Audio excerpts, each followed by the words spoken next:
The contact page in OnePageCRM can be a treasure trove of information. It has all of the current details, as well as your upcoming actions and past interactions with this contact, all on one page. Notes are a handy tool for keeping track of interactions. You can organize them into several categories. The background is a quick overview of a contact, and that's why it's at the top. As time goes on, you'll have more interactions with this contact, and that's where general notes are useful. Attach files via Google Drive or Dropbox, upload documents, or link notes to pending deals.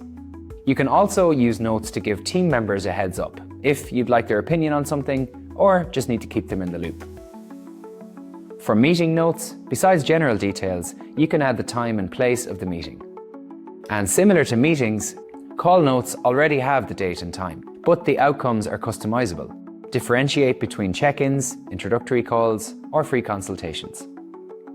So if you keep notes in your CRM, you can then use them to build customer segments. Let's say you've had a few calls this week and some prospects were interested to learn more. Select them and send a follow-up email in one go. And speaking of calls, OnePageCRM also has a free speed dialer, which prompts you to add a note right after ending a call. Now, if you scroll down the page, you can find all previous notes in the contact's timeline. Alternatively, you can switch to the organization's timeline to see notes and activities related to other contacts within the same company. So as you can see, in OnePageCRM, organizing your contact records is quite simple. Just open up your account and try it for yourself.